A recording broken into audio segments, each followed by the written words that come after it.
Eh, ¿De qué se trata la primera vía? Y como pregunta para esta explicación que vas a dar, ¿no es cierto?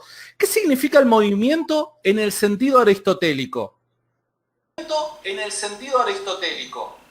Bien, la primera vía para demostrar la existencia de Dios es la vía del movimiento. Vamos a establecer el razonamiento de modo estructurado y luego paso a dar algunas precisiones. Primero, es evidente y consta en nuestros sentidos que hay cosas que se mueven, es decir, que cambian. Segundo, dos. Pues bien, todo lo que se mueve, cambia, muda o transforma es movido por otro, ya que nada se mueve más que cuando está en potencia respecto de aquello para lo que se mueve. En cambio, mover requiere estar en acto, pues no es otra cosa que hacer pasar algo de la potencia al acto. Y esto no puede hacerlo más que lo que está en acto. 3.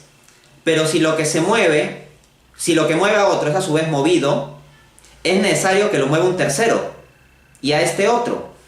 Mas no se puede seguir así indefinidamente, porque así no habría primer motor, y en consecuencia no habría motor alguno, pues los motores intermedios no mueven más que en virtud del movimiento que reciben del primero. Por consiguiente, es necesario llegar a un primer motor, que no sea movido por otro. 4. Este primer motor, que no es movido por otro, y que se constituye como el principio de movimiento de todos los demás seres, es Dios. 5. Por lo tanto, Dios existe. A ver, vamos un poquito a explicar esto. Partamos resolviendo la pregunta, ¿cuál es la concepción aristotélico-tomista del movimiento? Claro, acá Santo Tomás utiliza un lenguaje filosófico. El lenguaje filosófico que utiliza es el de Aristóteles. Por lo tanto, quien pretenda juzgar las vías tomistas sin familiarizarse con el lenguaje aristotélico, muchas veces va a caer en equívocos. Hay muchas personas que pueden estar muy formados en una tradición filosófica, heideggerianos, kantianos, filósofos analíticos, etcétera, que pueden agarrar las obras tomistas y decir, acá Santo Tomás está diciendo tonterías.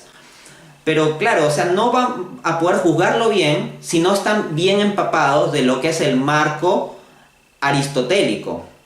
Entonces, Aristóteles entiende el movimiento fundamentalmente como paso de la potencia al acto, no como locomoción. Me explico. Supongamos que yo tengo sobre una mesa un vaso. Entonces lo muevo con mi mano de un lado a otro. Eso es una locomoción, es un cambio de posición a nivel espacial, físico. Pero Aristóteles tiene una concepción más amplia del movimiento que no se reduce al mero cambio físico de posición, sino a todo paso de la potencia al acto. Me explico. Supongamos que alguien antes de esta entrevista no sabía nada de tomismo. El punto es que por su capacidad racional, la persona está en potencia de saber sobre tomismo.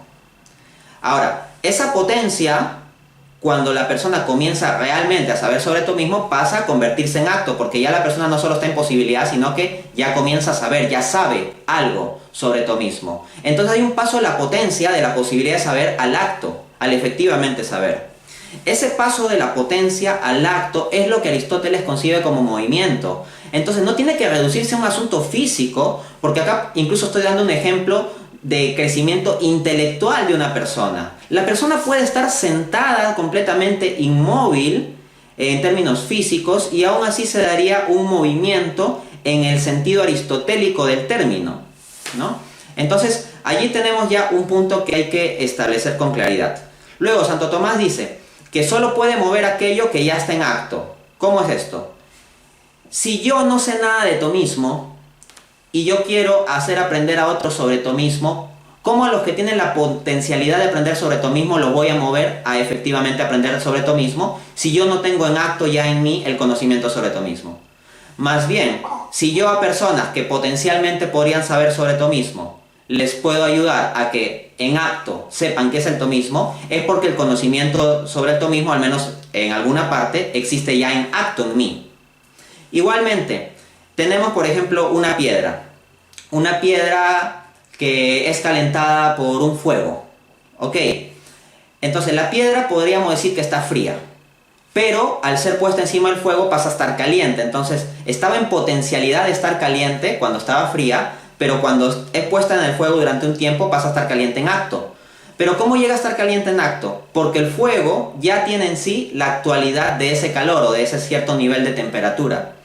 Entonces, claro, para que se dé cualquier paso de la potencia al acto, tiene que haber algo que ya en cierto modo tenga ese acto. Y bueno, acá lo que viene entonces es la cadena de motores. Si vemos cosas que se mueven y todo es movido por otro, entonces si algo se mueve, a ese algo lo movió algo anterior. Pero a ese algo, entonces lo debió haber movido algo anterior. Y a ese tercero debió haberlo movido un anterior cuarto y al cuarto un anterior quinto.